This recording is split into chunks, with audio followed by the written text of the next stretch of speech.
Yang pertama adalah Yesus mengasihi saudara. Yang kedua, Yesus sangat benci tentang dosa.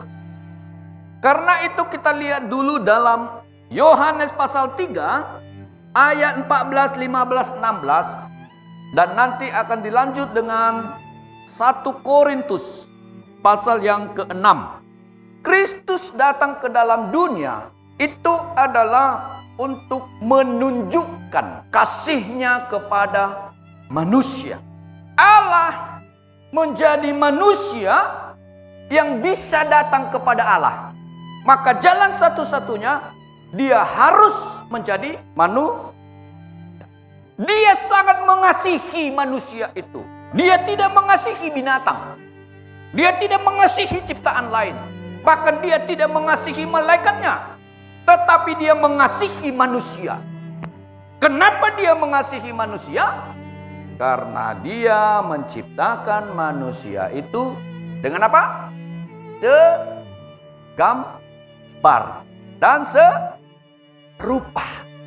Karena begitu besar kasihnya itu dalam Yohanes pasal tadi, sehingga dia rela menjadi manusia. Dan dia menjadi manusia supaya manusia itu dibaharui. Dia datang menjadi manusia supaya manusia itu bisa mengikuti Allah. Amin.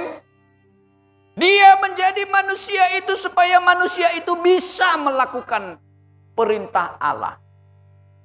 Dia menjadi manusia itu supaya manusia itu bisa melakukan apa yang Allah inginkan.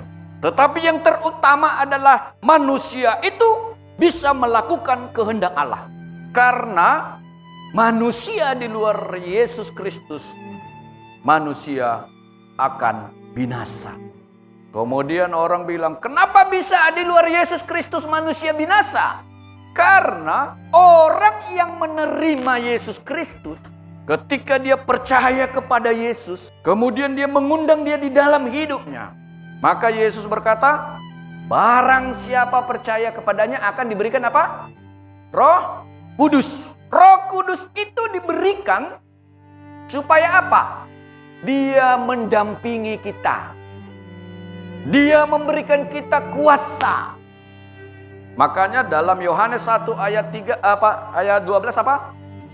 Barang siapa percaya kepadanya diberikan apa? Kuasa.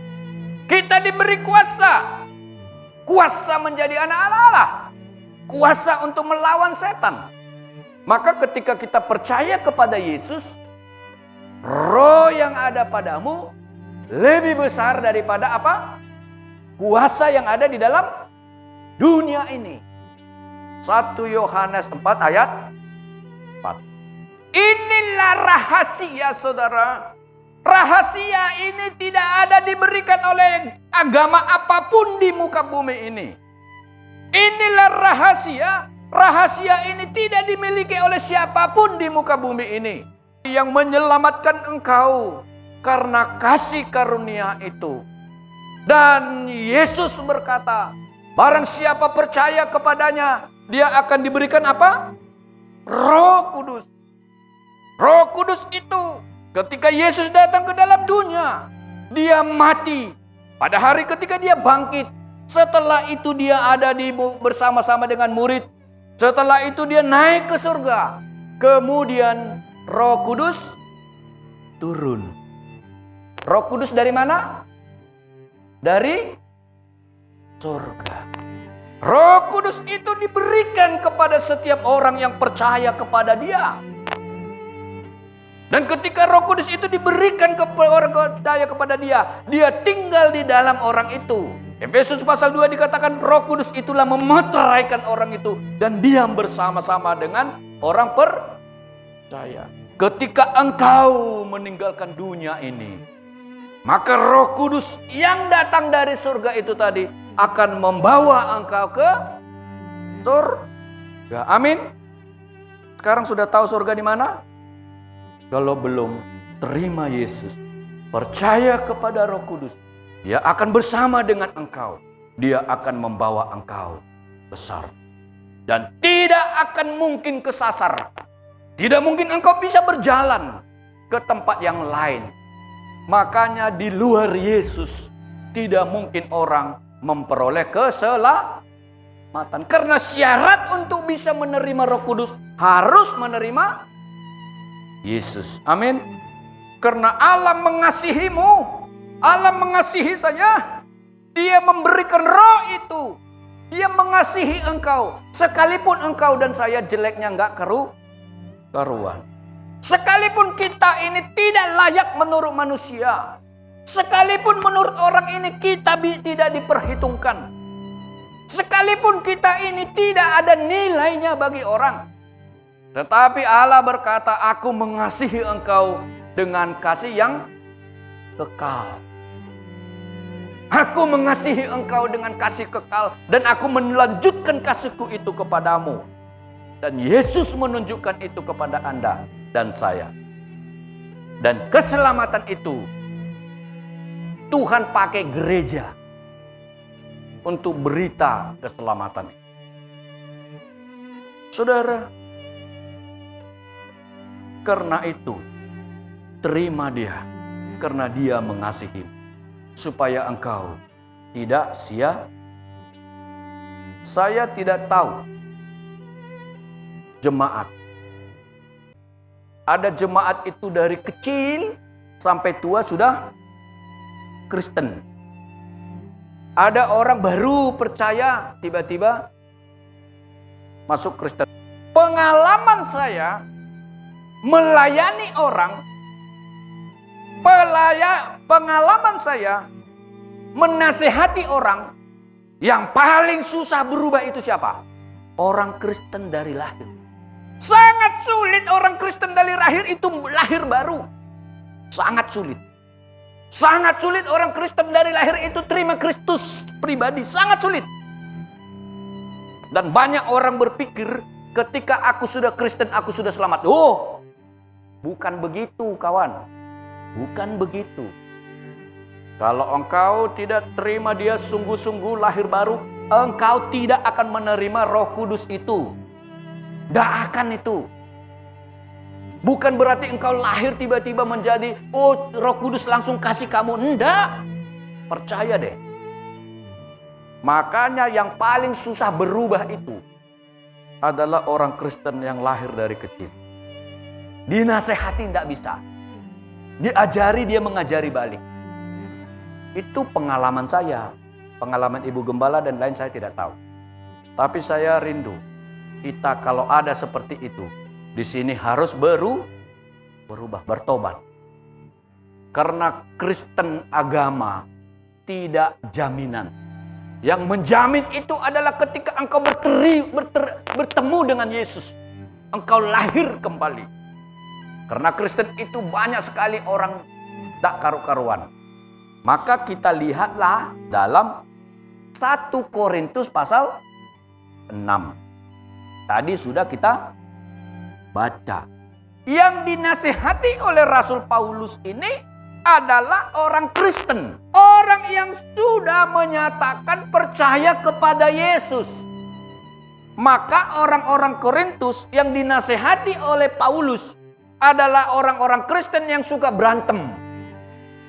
Orang Kristen yang suka bercabul.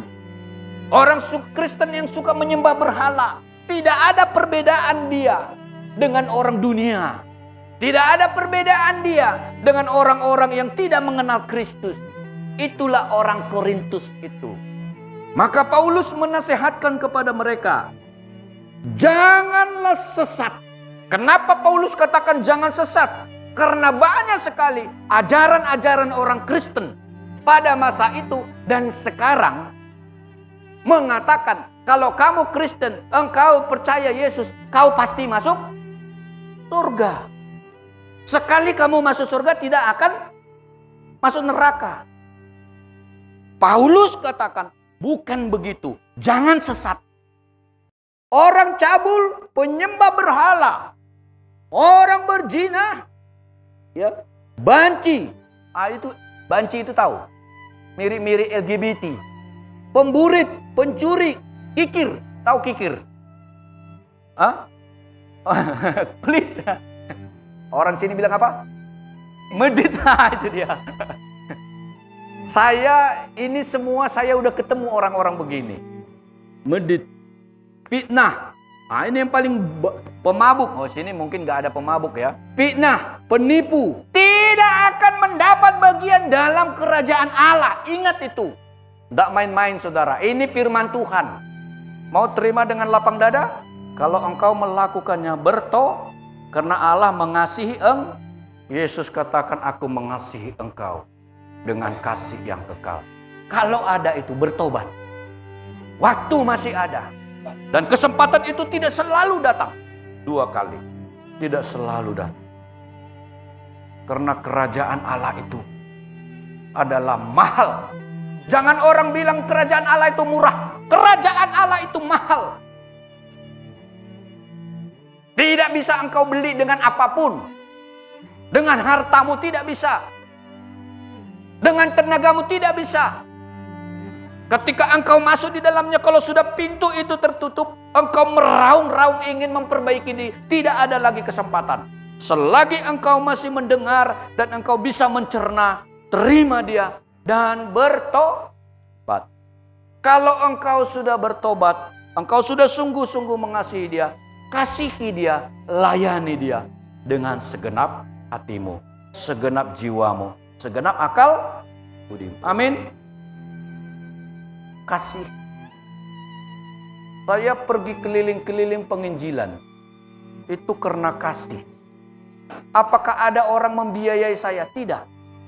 Saya mengeluarkan biaya sendiri. Karena apa? Karena Allah itu memberikan kepadaku kepercayaan untuk menyampaikan firman itu kepada orang lain. Itu adalah kepercayaan yang bukan datangnya dari manusia, kepercayaan yang datangnya dari Allah. Maka apa yang kulakukan itu belum sebanding dengan apa yang sudah Allah beri dan apa yang sudah Allah janjikan. Tidak sebanding. Kalau Anda sudah ada di dalam itu, jangan pernah hitung-hitungan untuk pelayanan. Jangan pernah hitung-hitungan untuk Tuhan. Jangan.